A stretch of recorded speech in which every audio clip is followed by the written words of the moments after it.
Yurd FM'de Radyo Vekil.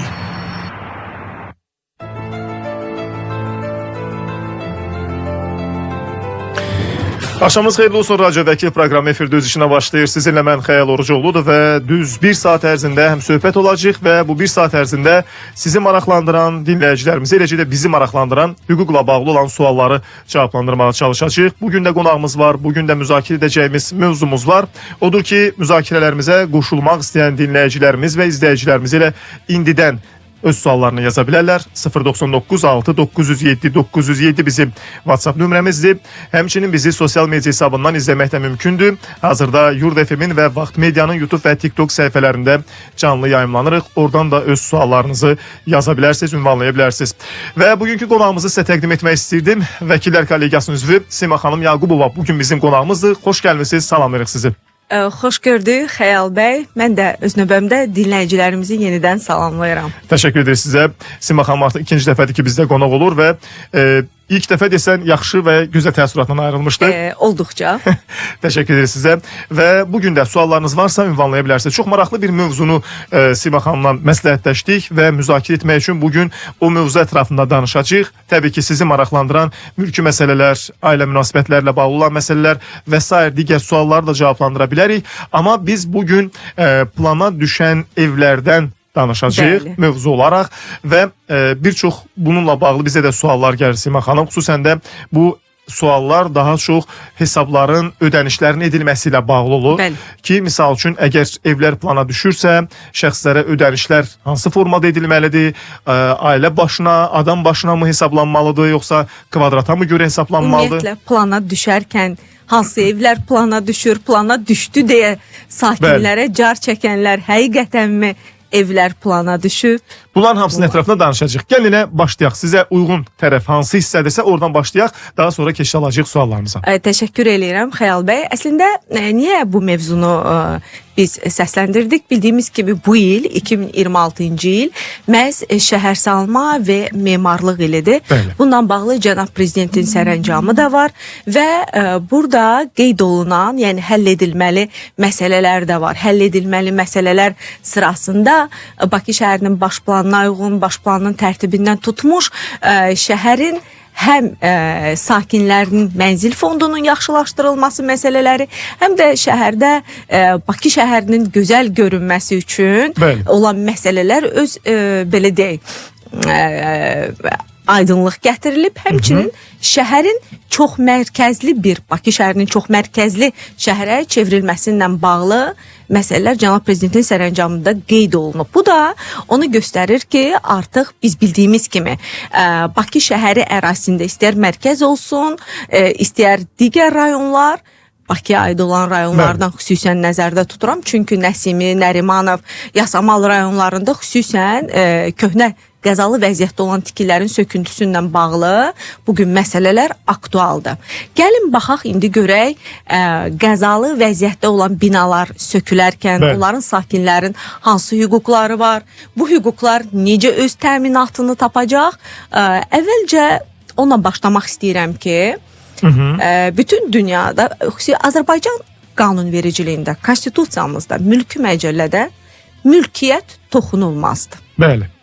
Bir mənalı olaraq mülkün toxunulmazlığı mülki məcəllədə ondan özünü ihtiva eləyir ki, əgər şəxs bir əşyanın əmlaki mülkiyyətçisidirsə, o əşyaya əmlaki münasibətdə istədiyi kimi sərəncam verə bilər, istədiyi kimi istifadə edir və sahiblik edir. Xüsusən gəlirik sərəncam vermə məsələ. Bu nə deməkdir? Yəni, əmlakimi istəyərəm sataram, istəyərəm satmaram, istəyərəm bağışlayaram, istəyərəm bağışlamaram. Yəni, bu şəxsə məxsus olan bir hüquqdur. Amma bu hüquq təbii ki, var mütləq hüquqlar. Bəzən də olur ki, müəyyən mənada qanuni formada müdaxiləyə məruz qalan hüquqlar. Bax, mülkiyyət hüququ müəyyən mənada qanunun özündə yazılan formada müdaxiləyə məruz qala bilən hüquqlar sırasındadır. Məsələn, ola bilər ki, şəxsin mülkiyyəti dövlət ehtiyacları üçün nəzərdə tutulan başqa bir tikintiyə görə kompensasiya verib alınsın və yaxud da ictimai ehtiyaclar. Bu başqa bir məsələdir. Amma Biz ondan da danışa bilərik, amma gəlin daha çox belə deyək, sahibkarlar tərəfindən, bina tikən şirkətlər tərəfindən mənzillərin, evlərin kompensasiyasının verilib alınmasından bağlı bundan danışa bilərik. Ən əvvəl qayıtmaq istəyirəm hardasa bir 10 il əvvələ.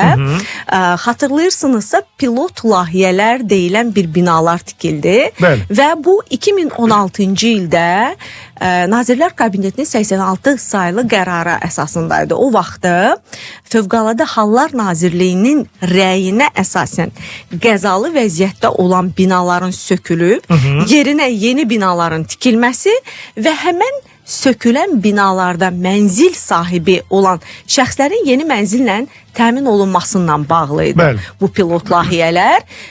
Deyəcəksiniz ki, indi bax necə oldu ki, bina orada ola bilən bir şəxs ola bilər, deyə bilər ki, mən ümumiyyətlə mənzilimi satmıram. Əgər doğrudan da bina qəzalıdırsa və burada dövlətin ən başlıca vəzifələrindən biri onun yurisdiksiyası altında olan şəxslərin, vətəndaşlarının və yaxud da qeyri-vətəndaş olsun, fərqi yoxdur, təhlükəsiz ətraf mühitdə yaşamağını təmin eləməkdir. Və o zaman Nazirlər Kabinetinin 86 saylı qərarı var idi və qərarda deyilirdi ki, mənzilləri sökülən sakinlərə yeni tikilən binalarda yeni mənzillər veriləcək. Yeni mənzillərin ölçüsü hökmən köhnə sökülən mənzilin ölçüsündən 20%-ə qədər artıq olmalıdır. Onlar təmirli vəziyyətdə təhvil verilməlidir və binanın sakinlər tərk elədiyi müddətdən yeni mənzil onlara təhvil verildiyi ana qədər başqa bir yerdə yaşayışını təmin etmək üçün kirayə haqqını şirkət sahibləri ödəməlidir. Və o zaman pilot layihələr dediyimiz binaların, yeni binalar tikilərkən bax bu qaydalar tətbiq olundu. Aydındır. Amma Nazirlər Kabinetinin qeyd elədiyim bu 2016-cı il tarixdə olan 86 saylı qərarı 2019-cu ildə ləğv olunub. Və indi necə tənzimlənə bilər? Maraqlı. Bəs sizin sözünüzə qüvvət. İndi necə tənzimlənir? Deməli, qanuna indi sizə isnad eləyəcəm. Nazirlər Kabinetinin qeyd olunan qərarı 2019-cu ildə tarixli, dekabr tarixli qərarından ləğv olundu. Qərarın nömrəsi səhv etmirəm 482 nömrəli qərarı idi. Və bu qərarda qeyd olundu ki, bundan sonra həmən hansı ki özəl şirkətlərdir, öz hesablarına bina tikmək istədikləri ərazidə ən əvvəl onların həmən yerin torpağına dair istifadəsi və yaxud da mülkiyyət hüququnu təsdiq edən bir hüquqa malik olmalıdırlar. Təbii ki, bu hüquqa necə malik olmaq olar? Nəyə görə deyirəm? Mən Şəhərsalma və Tikinti Məcəlləmiz deyir ki, hər hansı bina tikən şirkət bina tikintisinə icazə almaq üçün müəyyən tələblər var. O tələblərdən ən birincisi binanın tikiləcəyi torpaq üzərində şirkətin məxsus olduğu hüquqdur. Bu nə hüququdur? Ya istifadə hüququ ola bilər, ya mülkiyyət hüququ. Bəs bina tikən şirkət bunu nə cür ala bilər? Orada olan mənzil sahibləri, ev sahiblərindən təbii ki, razılaşma yolundan müqavilə. Müqavilə qanuna görə müqavilə azadlığı var. Və hər bir şəxslə bu müqavilələr bağlanmalıdır. Praktikada bugün mövcud olan qayda nədir? Mövcud olan qayda odur ki, şirkətlər bina mənzil sahiblərinə ya yeni mənzillə əvəzləşdirmənin razılığını eləyirlər, ya maliyyə bir qiymətləndirmə olur aralarında, kompensasiyanı ödəyirlər, yaxud da ki, elə olur ki, həm mənzil verir, həm kompensasiya verir. Təbii ki, bu tərəflərin razılığından asılıdır. Heç bir orada razılıq olmadan, heç bir bina tikən şirkət mənzil sahiblərinin iradəsi ziddinə orada tikinti işləri aparmağa qanunvericiliyin tələbinə görə ixtiyarları yoxdur. Bu qanun pozuntusudur. Bir nüansı soruşacağım sizdən, amma dinləyicilərimizdən gələn suallar da var. Onlara keçməmişdən qabaq bir dinləyicimiz soruşur ki, xanım qonağınız vəkildirmi? Bəli, Simay Yaqubova vəkil qonağımızdır. Suallarınızı ünvanlaya bilərsiniz. Həm bugünkü mövzumuzla bağlı danışır, eyni zamanda sizi maraqlandıran həm mülki məsələlər, ailə münasibətləri və s. bu qəbildən olan sualları göndərə bilərsiniz. Buyurun, davam edək. Bayaq bir haşiyə çıxdım, amma geri qayıtmaq istəyirəm. Dedik ki, 86 tarix sayılı 2016-cı il qərar ləğv olunandan sonra nə oldu? Yeni qərar qəbul olundu. Həmin qərarın son belə deyək 2 bəndində qeyd olunurdu ki, mənzil qəzalı vəziyyətdə olan binaları söküb orada bina tikmək istəyən şirkət sahibləri Bəli. mütləq və mütləq sakinlərlə belə deyək onların mənzillərinin dəyərini razılaşma ilə ödəməlidirlər, yaxud da onları mənzillə təmin etməlidirlər.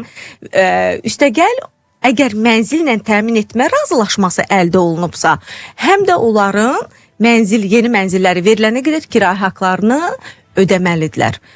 Bu qərarın da tarixi 2019-cu il tarixli, dekabr tarixli qərardır, nömrəsi 482-də, amma bu ondan sonraki qərar. Məsələ bunda. Ondan sonraki qərar bəli, 2019-cu il tarixli qərardır. Və bugün də qüvvədədir həmin qərar. Bəli, qüvvədədir. Amma praktikada nə baş verir? Biz mətbuatdan izləyirik və yaxud da real öz cari icraatımızda olan işlərdən görürük ki, düzdür, indi hazırda tikinti ilə bağlı hər hansı şirkət bina tikmək istəyirsə, razılığı almaq üçün ən birinci növbədə torpağa dair hüquq müəyyən edici sənədləri əldə eləməyidir. Əvvəlki praktikada nəyə görə çoxlu narazılıqlar yaranırdı? Torpaq olurdu çox vaxtı dövlətin mülkiyyətində. Balans layihəlayıcı olurdular rayon icra hakimiyyətləri. Rayon icra hakimiyyətləri tikintiyə dair sərəncam verirdilər əvvəldən. Və tikinti icazəsi, layihələndirmə işləri başladırdı tikinti şirkətləri, amma mənzil sahiblərinə razılaşmırdılar.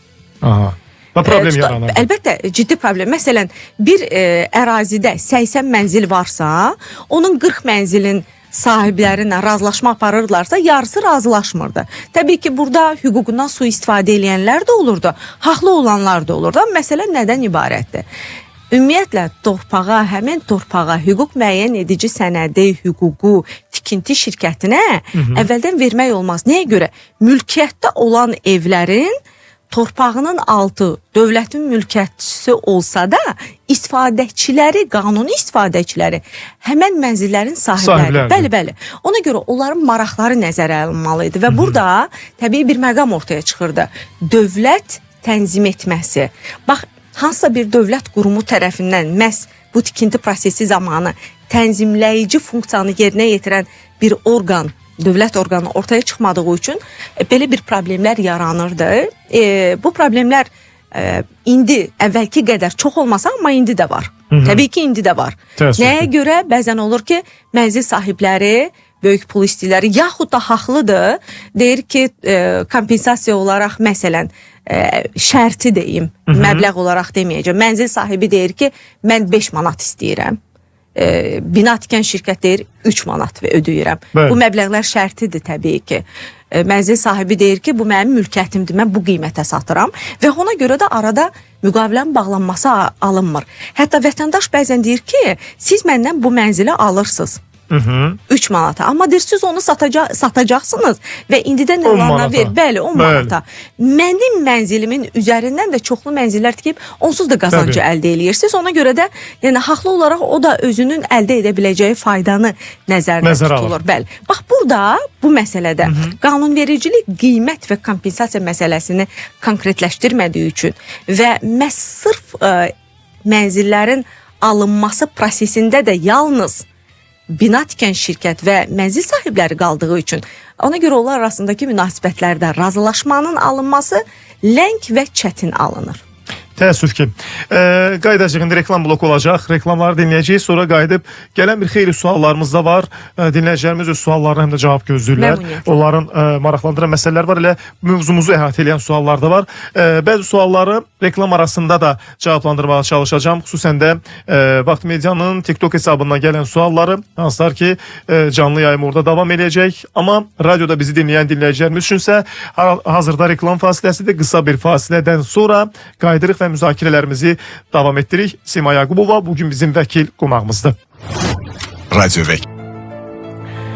Radyodakı proqramını dinləyirsiniz. Yurd FM radyosunda bizi həmçinin sosial media hesablarında da izləmək mümkündür. Hal-hazırda Yurd FM-in və Vaxt Medianın YouTube və TikTok səhifəsində də canlı yayımlanırıq. Bugün bizim vəkil qonağımız Sima Yaqubovadır. Suallarınızı ünvanlaya bilərsiniz. Evlər plana düşəndə onun ödənişləri necə aparılır? Bax, bunu bir mövzu olaraq qoymuşuq və bu istiqamətdə danışırıq. Sima xanım müəyyən məsələləri bizə artıq mövzumuzla bağlı izah elədi. Paraleldə bizə gələn suallar da var. Həm bugünkü mövzumuzla bağlı, eləcə də digər məsələlərlə bağlı. Bir dinləyicimiz soruşur ki, deyir, mənim atam, anam rəhmətə gedib. Qardaşlarım mənə pay vermirlər, deyirlər ki, qıza pay düşmür. Tipik bir mental yanaşma. Buyurun. Əslində, belə deyək də, texnikanın, məlumat mübadiləsinin bu qədər çevik, effektiv yayılan bir dövründə bu cür münasibət, yəni bacıya demək ki, qadına qıza, bu əslində təəssüf doğurur. Azərbaycan Respublikasının qanunvericiliyinə görə, bəli, xüsusən konstitusiyamıza görə, daha sonra mülki məcəlləyə görə və bütün çox şahəli qanunvericiliyə görə cinsindən, dinindən, dilindən asılı olmayaraq hər bir şəxs bərabər hüquqlar və vəzifələrə malikdir. Təbii. O cümlədən bu aiddir vərəsəlik hüququna. Ölən atanın və yaxud da ananın əgər vəsiyyətnamə qoymayıbsa, ondan qalan əmlak onun bütün birinci növ vərəsələrinə bərabər şəkildə bölünür. Fərqi yox, qızdır, oğlandır. Bəli, heç fərqi yoxdur. Qızdır mı, oğlandır mı? Burada qanun heç bir fərq qoymur. Deyir ki, mənə sənədlər vermirlər. Mən deyir, notariusa müraciət etdim. Anam rəhmətə gedəndən 3 və ya 6 ay sonra bu müddət ərzində də müraciət edib. Yəni sənədlər verməməkləri bir əsas verirmi? Sənədləri verməməkdə bu həmin xanımın öz vərəsəlik hüququnu həyata keçirməsinə mane olmur. Buna görə də bütün sənədləri yenidən müraciət edib dövlət orqanlarına almaq hüququna malikdir. Çünki o həmin vəfat etmiş ata-ananın övladıdır. Bunun üçün ona lazım olan ən birinci sənəd təbii ki, şəxsiyyət vəsiqəsi və doğum haqqında şəhadətnaməsindən.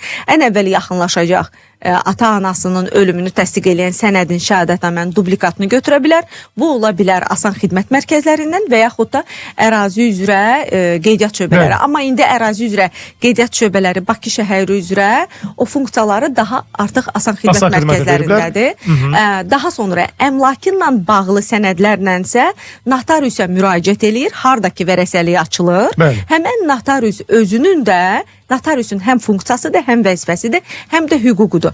Həmən əmlakla bağlı sorğular verib o sorğuları götürə bilir. Onsuz da indi elektron hökumət üzərindən EGOV-dan hər bir şəxsin əmlakında, mülkiyyətində olan bütün mülklər görsənir. Sadəcə hansı mülklər görsənməyə bilər? Mülkiyyət hüququna dair çıxarışları alınmayan mülklər, əmlaklar görsənməyə bilər. Məsələn, yeni tikili binadadır, müqavilə ilə əldə eləyib, o görsənməyə bilər. Bunun üçün də yenə dediyim sənədlərlə müvafiq əgər belə bir tikinti şirkətinə, MTK-lara yaxınlaşıb, oradan da sənədlərin duplikatını götürmək ixtiyarı var. Bir mövzumuzla bağlı bir sual var. Dinləyicimiz yazıb ki, Nizami metrosunun ətrafında söküntüyə gedən ev çıxarışı ilə bir şəxsin adındadır. Bəli. Çıxarışı bir şəxsin adındadır. Lakin evdə qeydiyyatda olan şəxslər yaşayırlar. Belə olan halda hazırda kompensasiya kimə verilməlidir? Yəni şəxs kimin adındadır? Ona mı yoxsa yaşayanlara mı? Komissiya deyir ki, mənə çıxarış lazım deyil. Evdə kim yaşayır, pul ona veriləcək. Bu nə dərəcədə qanunidir? Əslində bilirsinizmi, nəyə görə komissiya? Komissiya əslində çıxarış kimin adınadırsa, yəni mülkiyyətçi kimdirsə, o kənarda qala bilməz razılaşmadan. Amma evdə qeydiyyatda olanlar nəzərə alına bilər. Bu halda bir məsələyə aydınlıq gətirmək istəyirəm. Qeydiyyatda olma ayrı bir şeydir. Bəli. Komissiya daha çox müəyyən eləmək istəyir ki, həmin evə yaşayış hüququ olan şəxslər kimdir? Nəyə görə? Bax, bir misal gətirim. Bayaq bizə sual vermişlər bağışlama ilə bağlı olan ki, Bəli. bəs razı deyirlər. Nəyə görə? Çünki bir əmlak üzərində mülkiyyətçinin mülkiyyət hüququ var. Yaşayışın da yaşayanın əgər orada yaşayış hüququ varsa, onun da hüquqları kompensasiya olunmalıdır. Bəli. Bu baxımından qeydiyyat anlayışı ilə yaşayış hüququ anlayışı fərqlidir. Müəyyən eləmək lazımdır ki, siyahıda qeydiyyatda olanların hamısı mı həmən əmlakda yaşayış hüququna malikdir? Bundan sonra olsa belə, müəyyənləşsə belə ki, deyək ki, onların da yaşamaq hüququ var. Amma evində sahibi deyək ki, X başqa bir adamdır, orada yaşamayan bir adamdır, amma deyək ki, qeydiyyatda olanlar yaşayır və yaşama hüququ olanlar yaşayır. Onda pul bölgüsü necə aparılacaq? Əslində necə olmalıdır? Prosedur, qanun necə müəyyən eləyə bilir?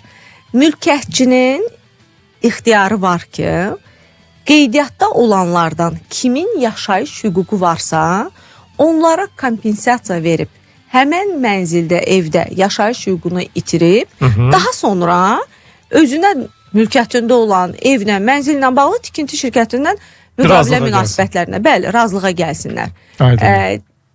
Çox praktikada isə bu hallar baş vermir.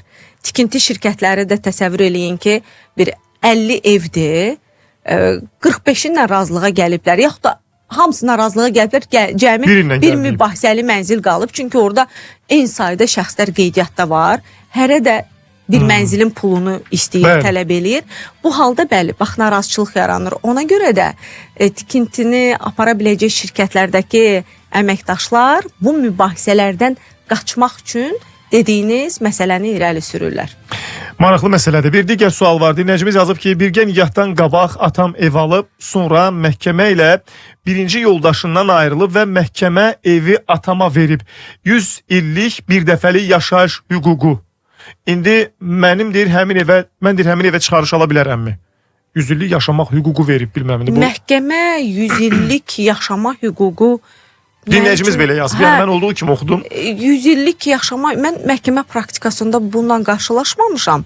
Amma sual nədən ibarətdir? Deyir ki, mənzili mülkiyyət hüququndan mı onun adına keçirmək? Atasının olan o 100 illik yaşama hüququ olan evini oğlu, övladı necə adına keçirir, sənədləşdirə bilər mi? Bilirsiniz necə? Sənədləşdirə bilər, amma bu sənədləşdirmə mülkiyyət hüququ olmayacaq.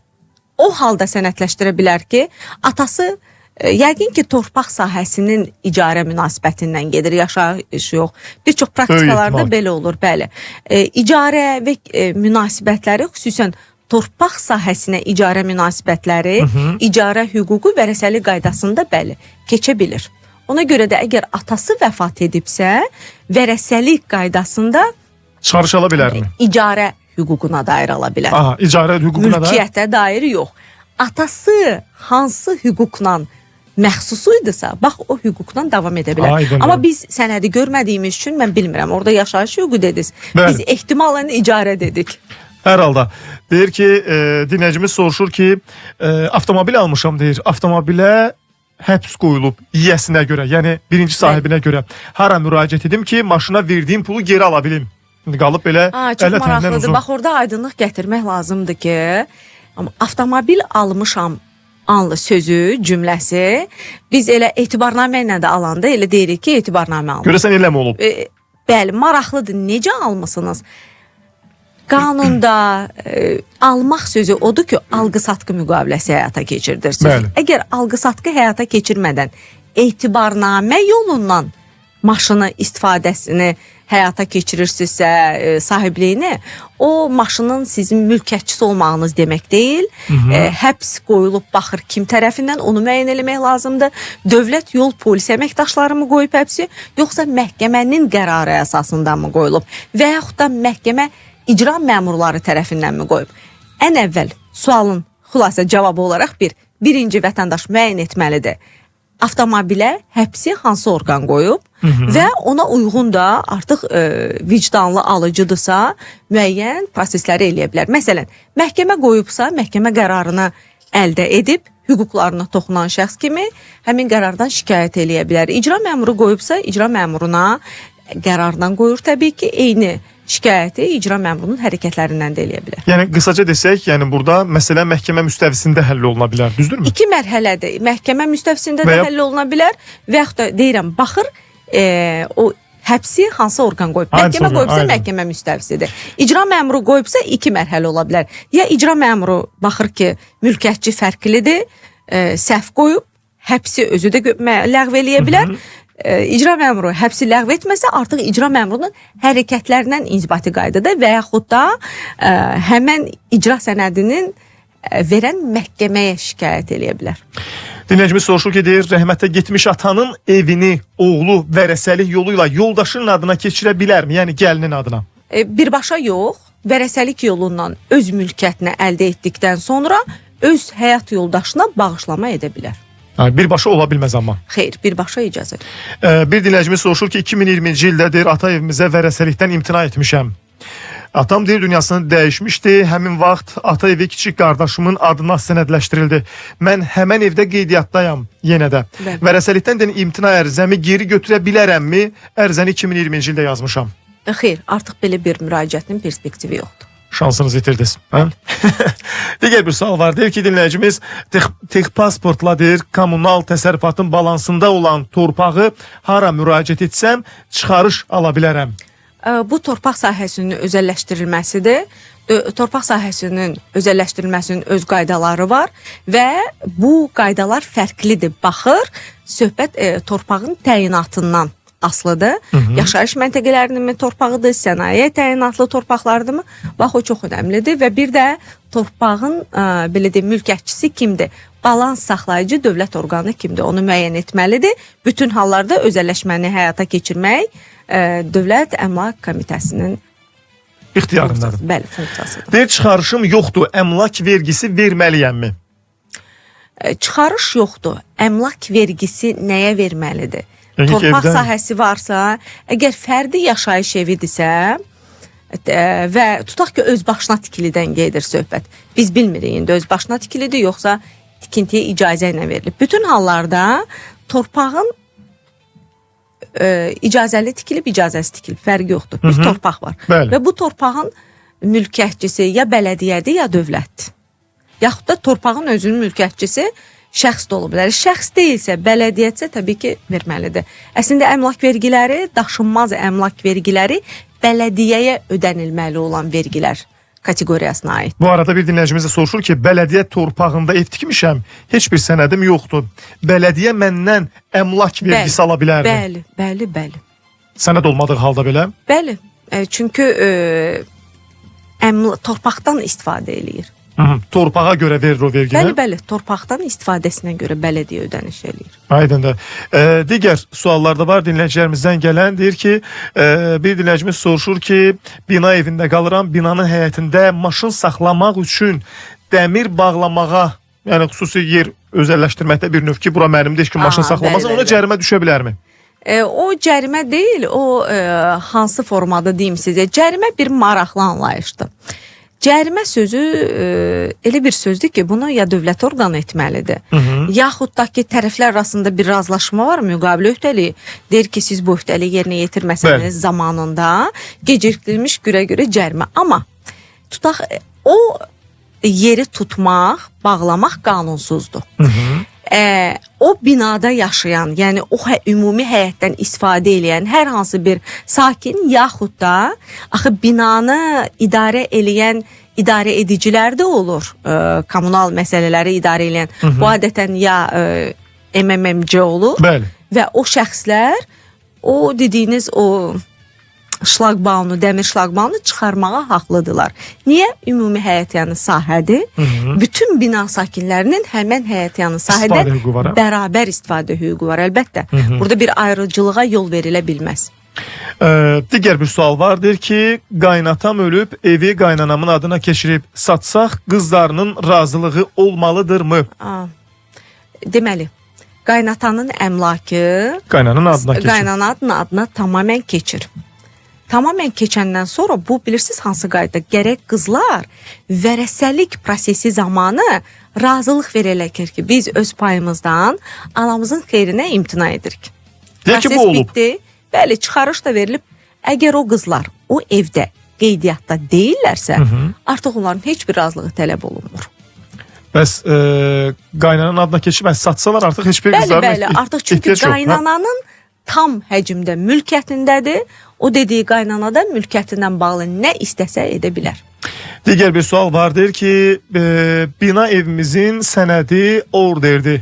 Mütləqdirmi ki, qupça alaq, çıxarış alaq? Qıpça deyirik də buna. Hə, order neçənci ilə qədər əldə olunan orderlər olmağı çox önəmlidir. Birincisi, nəyə görə tövsiyə olunur ki, siz onu çıxarışla əldə eləyəsiniz? Birincisi, əmlakla bağlı hər hansı bir özgəninkiləşdirmə əməliyyatı aparanda, alqı-satqı eləyəndə, bax elə dediyimiz vərəsəlik işi olanda, bağışlama işləri olanda, orderli evlərdə bunu etmək alınmır. Order mülkiyyət hüququnun gözləntisini təsdiq eləyən sənəddir. Əlbəttə, ciddi hüquq müəyyən edici sənəddir və mülkiyyət hüququnu təsdiqləyir. Amma o sənəd əsasında müəyyən bayaq adını çəkdiyim prosedurları aparmaq mümkün deyil. Ona görə də əlbəttə ki, zəruri və tövsiyə olunandır ki, mülkiyyətinizi təsdiq edən sənədi əldə eləyəsiniz. Mülkiyyət demişkən çox maraqlı bir sual daha gəlib. Deyir ki, işğaldan azad edilmiş və evləri ermənilər tərəfindən vaxtilə uçurulmamış mənzillər də var. Yəni asılar ki, hələ ki salamat qalıb. Çünki deyir, Şuşada bizim məhəllə evimiz hələ də durur. Ancaq deyir, əgər evimiz verilərsə, onu deyiblər ki, öz hesabınıza tikdirməlisiniz deyilir. Bütün sənədlərimiz deyir, dur. Xahiş edirəm bu məsələyə Simə xanım deyir, bir aydınlıq gətirsin ki, ümumiyyətlə onun tikintisini kim aparmalıdır? Biz mi, yoxsa dövlət mi? Orada yəni qalan əyrəskliklərə, yəni bu illər ərzində ev yəqin ki, artıq köhnəlib, müəyyən bir təmir ehtiyacı var. Bilirsiniz, o aslıdır. Hazırda o biz indi bilmirik ev hansı ərazidədir. Həmin ərazidə dövlətin tikinti proqramına düşübmü, düşməyibmü? Bax, aslıdır o məqamlardan. Yəni ona belə indidən belə cavab vermək çətin məsələdir. İndidən cavab vermək çətindir. Çünki qanunun bununla bağlı bir konkret tələbi göstərişi yoxdur. Çünki düz deyil, dövlət bayaq qayıtdıq eyni söhbətə. Dövlət öz vətəndaşının ləyaqətli həyat şəraitini təmin etməyə borcludur bir mənalı olaraq. Xüsusən işğaldan azad olunan zonalarla bağlı həssas məsələdir. Dövlət özü də buna həssaslıqla yanaşır. Biz də həssaslıqla yanaşır, məsələni gözləmək daha... Bəli, əslində biz praktikada qarşılaşırıq ki, dövlət tərəfindən təmir olunur, verilir, tikilir, təqdim olunur. Yəni burada problem görməmişik. Digər suallar da var dinləyicilərimizdən gələn və izləyicilərimizin ünvanladığı suallar. Onlara da keçid alacaq. Bir dinləyicimiz bu təmirlə bağlı olan sualı reklam arasında soruşacağım. Çünki o sualı ötən gündə səsləndirmişdim. Növbəti dəfə səsləndirəcəm, amma mən bilməm, cavabı hər halda biz ötən gün təqdim elədik. Bir dinləyicimiz soruşur ki, evdə 13-14 nəfər qeydiyyatdadır, amma orada yaşamırlar. Mən evi oğlumun adına keçirmək istəyirəm. Bax, belə bir problemlə qarşılaşıb ki, neynəsin? Yəqin bu sualı verən mülkiyyətçidir. Mülkiyyətçisinizsə bu sualı verən şəxs, orada qeydiyyatda olan şəxslər, yaşayış hüququ olan şəxslər deyilsə, yəni sizin... Başqa yerdə yaşayırlar yeri gəlmişdir. Bəli, ailə üzvləriniz deyilsə və yaxud da artıq rəsmi olaraq mülkiyyətlərində başqa ev varsa, məhkəmə qaydasında onların qeydiyyatını ləğv edib, artıq belə deyək, faktiki yaşayan ailə üzvlərinizlə birlikdə bağışlama edə bilərsiniz. Bəli. Biz bütün bina sakinləri çox narahatıq. Dəfələrlə MTK ilə görüşsək də bizə çıxarış verilmir. Və bugün sabah deyə yola verirlər. Biz hüquqi olaraq nə etməliyik? Baxın, proses olaraq nə etməlisiniz? MTK-nı nə qədər görüşə çağırsanız da, belə deyək, onları tənqid etsəz, bütün formalarda ərizə, narazılıqlarınızı bildirsəz də, vətəndaşların yeni tikilən binalarda çıxarışlarının verilməsinin bir tək aslı məqamı var. Bu aslı məqamda tikilmiş binanın dövlət tərəfindən istismara qəbul olunması və istismar aktının verilməsidir. Əgər siz ən əvvəl araşdırın, vəkil vasitəsindən sorğu verdirə bilərsiniz və yaxud da özünüz də müraciət eləyə bilərsiniz. Aydınlaşdırın, görün, həqiqətən də bina istismara qəbul olunubmu və istismar aktı şirkətə təqdim olunubmu? Əgər olunmayıbsa, bu heç bina tikən şirkətdən də aslı deyil. Yəni onlar da vətəndaşlar kimi gözləyəcəklər ki, nə vaxt onlara bu istismar aktı veriləcək. Yox, əgər istismar aktı verilib, bina belə deyək, şirkət rəhbərliyi, binanı tikən şirkət rəhbərliyi qəsdən olaraq bunu yubadırsa, siz o həmən istismar aktını heç onun ya belə deyək, məhkəmə qaydasında tələb eləyərsiniz, yaxud da ən rahat və kəsə, effektiv yolu müraciət eləyəcəksiniz bir vəkil vasitəsindən, yoxdur məhkəmə vasitəsindən o istismar aktının sürətini əldə edə bilərsiniz. Əldə edəcəklər. Bəli. Digər bir sual var. Dinləyicimiz soruşur ki, deyir, atam rəhmətə gedib, anam da hal-hazırda və bir qardaşım və mən qeydiyyatdayam. Evdən gedir yəqin söhbət. Və digər iki qardaşım isə evdə qeydiyyatı yoxdur və dövlət ayırdığı pay torpağı da yoxdur. Atamdan qalan ev, mülkü necə bölünməlidir və qeydiyyatı olmayan qardaşım pay torpağının sənədi və mülkiyyətinin sənədini də özü ilə aparıb. Aha. Demək belə. Birinci sual ondan ibarətdir ki, qeydiyyatda yoxdur, vərəsəlik payı varmı? Vərəsəlik payı qeydiyyatda olub olmamaqdan asılı deyil. Ölən şəxsin birinci növbəli vərəsəli. Kimdir bu vərəsələr? Ölənin arvadı, əri, övladları. Atası, anası varsa və atası, anası.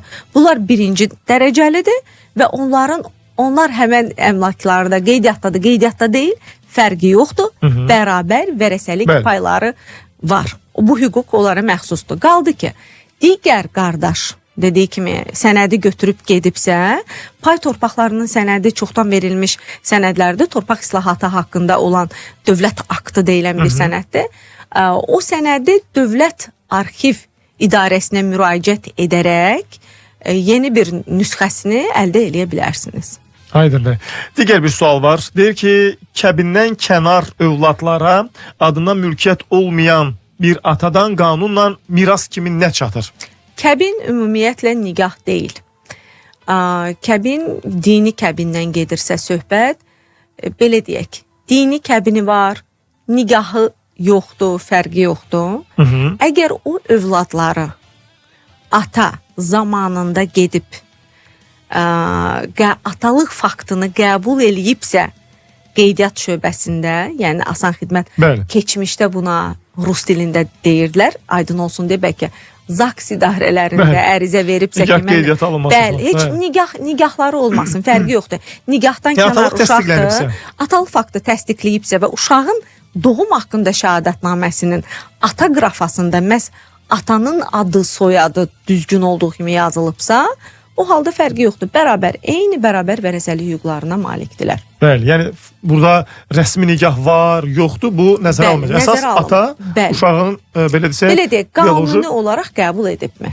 Aydındır. Digər bir sual var, deyir, mənim həyət evim var, kupçalı, yəni çıxarışı var, həyət bağlıdır. Həyətə görə kompensasiya veriləcəkmi? Yəni verilə bilərmi? Yəni əgər o plana düşsə, həyətin üstü bağlıdır. Yəni bəzən o üstü bağlı olanlara müəyyən kompensasiya ödənilməsi məsələsi var deyə soruşur.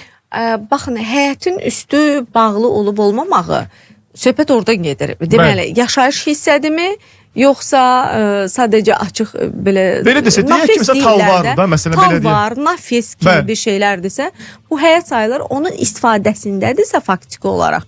Təbii ki, kompensasiya zamanı o da nəzərə alınır. Amma ona görə yox ki, onun üstündə talvar var və yaxud da nafis var. Ona görə yox.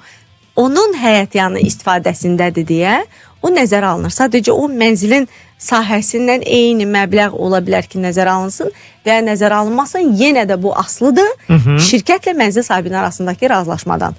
Çünki necə eləyəcək? Onlar razılaşmasalar mənzilə görə, tutaq ki, deyir ki, həyətimə aid hissədən kompensasiya ödəmirsənsə, heç mənzilə də razı deyiləm. Axı mənzili sökə bilməyəcəklər. Hər halda. Bir digər sual da var. Bu sualda oxuyub keçid alıram reklam blokuna, amma reklam arasında da müəyyən sualları səsləndirib cavab almağa çalışacağıq. Deyir ki, mənim qaynatam rəhmətə gedib, baldızım qalıb evdə. Qeydiyyatda indi, qeydiyyatdadır həm də. Bizdir məhkəməyə müraciət edib öz payımızı ala bilərikmi? Deməli, şəxs vərəsəlik dairəsi, vərəsəlik işi açılanda vərəsələrin dairəsi notarius tərəfindən müəyyən olunur. Yəni ölənin neçə övladı var, sağ olan arvadı varmı, əri varmı? Bu vərəsələrin dairəsi müəyyən olunanda ki, bunlar neçə nəfərdir?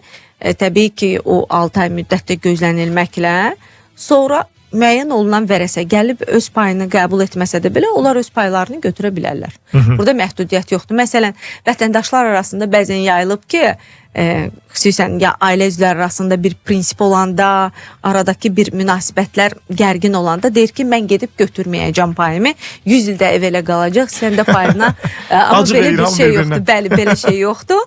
O gəlib vərəsəlik payını belə deyək, imza eləyib götürməyən vərəsənin payı açıq saxlanılır, digərlərinin payı müəyyən olunur, onlar öz çıxarışlarını ala bilirlər. Yəni Qısa bir cavab istəyəcəm, bir sualda səsləndirəcəm. Suallar o qədər maraqlıdır ki, hamısını istəyirəm ki, cavab alaq, həm də səsləndirək. Deyir ki, atam rəhmətə gedib və ev, mülk anamın adına mı keçməlidir avtomatik olaraq, yoxsa necə? Mülk atanın adınadırsa bu qayda olacaq. Birincisi, bu mülk birgə nigah dövrünün əmlakıdırsa, əvvəlcə ananızın nigah dövrünün payı kimi payı ayrılacaq.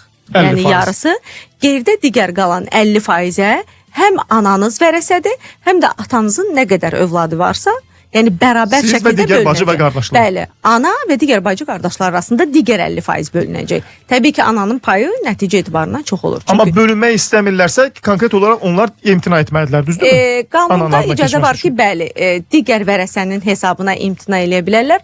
Onu da deyim ki, bugünkü belə praktikada notariusların praktikasına nəzər yetirsək, kimsə deyəndə ki, mən öz payımdan imtina edirəm, notarius onlara izah eləyir ki, gəlin payınızı ayıraq, imtina edirsiniz, lap yaxşı. Payınızı alın, çıxarışınız olan kimi onsuz da ananıza bağışlama eləyə bilərsiniz. Bu bilirsiniz nəyə görə? Mübahisələrdən qaçmaq üçün. Bayaq bir sual verdi, 20-ci ildə imtina eləmişdim indi. Yəni olur. Olur. Bizdə də reklamlar olacaq indi. Qısa bir reklam arasından sonra qayıdacağıq və bu fasilədə yeri gəlmişkən Vaxt Medianın TikTok səhifəsində suallara yenə cavab verməyə çalışacağıq. Qaldığımız yerdən davam edirik. Radyo Vəkili proqramını dinləyirsiniz, sizinlə mən Xəyal Orucoğludur və bugünkü vəkil qonağımız Sima Yaqubovadır. Sizinlə bizim suallarımızı cavablandırır və yeri gəlmişkən gələn maraqlı suallar var. Həm sosial media hesabından yazılan suallarımız var, həm də bizə bu dəqiqə WhatsAppdan yazan dinləyicilərimiz var. Mən adətən gələn suallarda böyük əksəriyyətində məxfiliyi gözləyirəm. Yəni dinləyicilərimizin adını çəkmirəm, nömrə səsləndirmirəm ki, ola bilər ki, adam istəmir ümumiyyətlə onun hansısa bir formada adı çəkilsin və yaxud da ki, onun məsələsi ictimailəşməsini istəmir. Yəni sual başqa. Bir dinləyicimiz amma bəzən şikayətlər olanda o suallarda o məsələləri qeyd edirik. Deyir ki, həyət evində çoxlu ailə qalır. Həyət bir adamın adındadır, o da qohumdur. MTK isə deyir şəhərin mərkəzinə çox az kompensasiya verir. Deyir, get şəhərin kənarında al. Ünvan Parlament prospekti. O ərazidə olandı və lüks MTK-dır. Deyir ki, adamlara çox az pul verir. Deyir ki, get şəhərin qırağında qal və belə bu formada insanları necə deyirlər, təbii ki, bu cür əgər doğrudan da belə bir tikinti şirkəti tərəfindən belə bir hərəkət varsa, təbii ki, bu hərəkət qanunsuzdur. Nəyə görə? Biz real bazar dəyərinin qiymətləndirilməsi var. Baxın, 30 kvadratlıq bir mənzili götürsək, bu Parlament prospektində bir başqa qiymətdir, Bursan qəsəbəsində başqa bir qiymətdir. Hər halda. Və yaxud da deyir ki, 30 kvadrat mənzil kvadratını Parlament prospektində indi mən bilmirəm neçəyə təklif eləyir.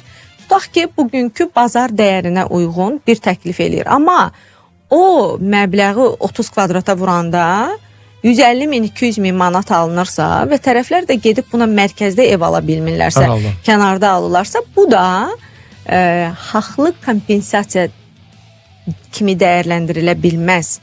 Söhbət nədən gedir? Ən azı, bayaq gəldik, mən niyə dedim ki, dövlət tənzim etməsi olmalıdır burada? Yadınıza gəlirsə, 2016-cı ildə 86 sayılı qərar var idi, pilot evlər tikilərkən. Bax, orada bir qayda var idi ki, vətəndaş pul kompensasiyasına razılaşmırsa, istəmirsə və yaxud da pul kompensasiyası bəlkə heç vətəndaşa sərf eləmir. Bu illərdir, bu 30 kvadratlıq yerdə 5 ailə üzvü yaşayırlar. Balaca da olsa 10 kvadratlı yaşayırlar. Bunların illərdir bu düzəni var. O zaman bina tikən şirkət həmən o mənzilin kvadratından da 20% daha geniş olan bir mənzili onlara təqdim etməlidir. Məhz həmən yerdə. Çünki insanlar orada yaşamağa, şəhərin o mərkəz hissəsində yaşamağa öyrəşiblər. Və deyə bilməz ki, mütləq mənada mən ancaq pul kompensasiyası verirəm, mənzil vermirəm.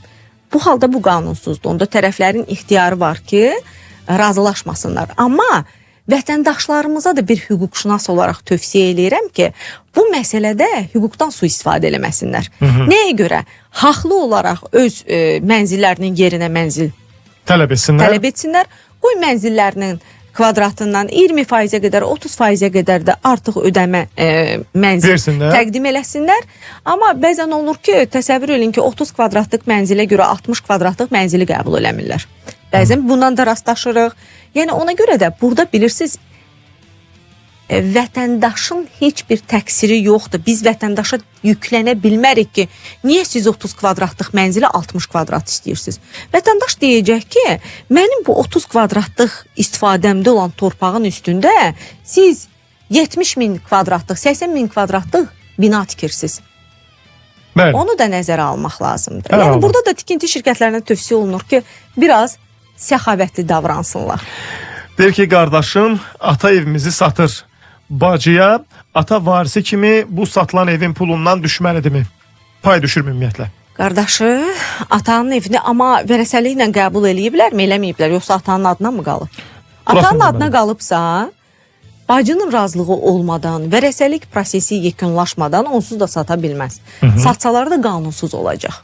Aha. Əlbəttə ki, çünki bacı da vərəsədir eynən qardaş kimi.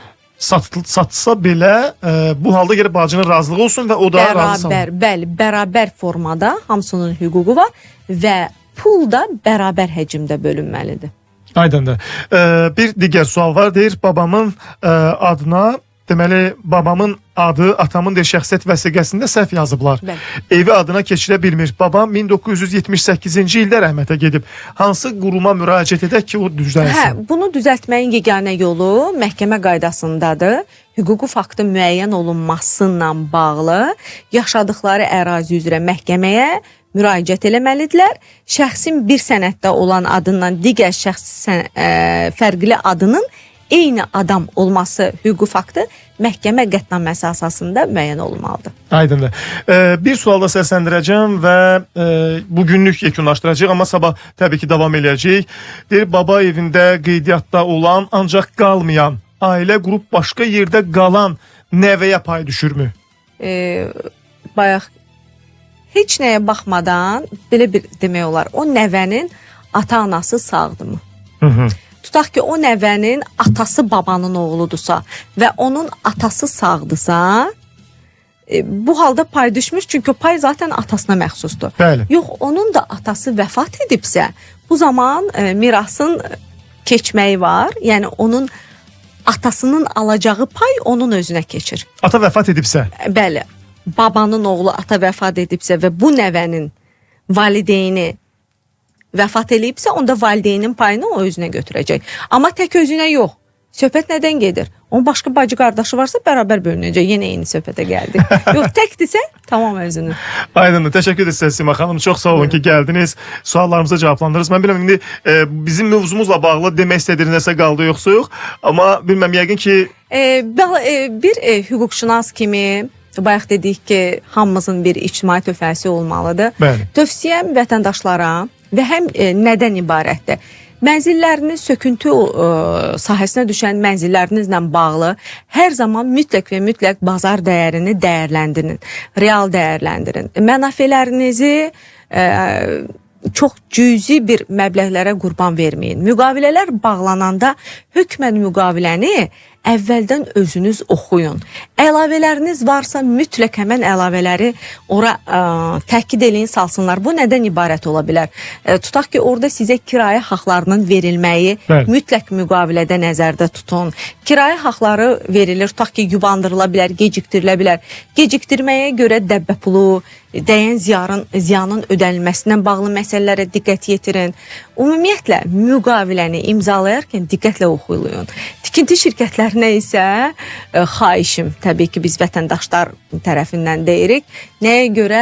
Azərbaycan dövləti, cənab prezidentimiz hər zaman Azərbaycan vətəndaşının rifahını düşünüb və bununla bağlı siyasət həyata keçirir.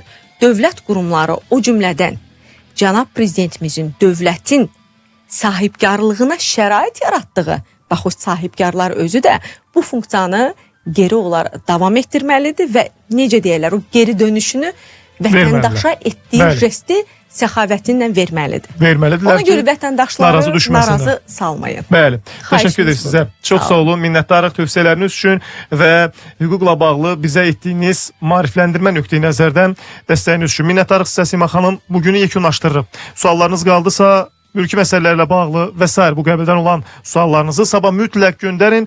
Çünki sabah eyni vaxtda yenidən efirdə olacaq. Bugün isə sizinlə mən radio vəkildə Xəyal Orucoğlu idi. Vəkil qonağımız Sima Yaqubova idi. Eşidilmək ümidi ilə hələlik.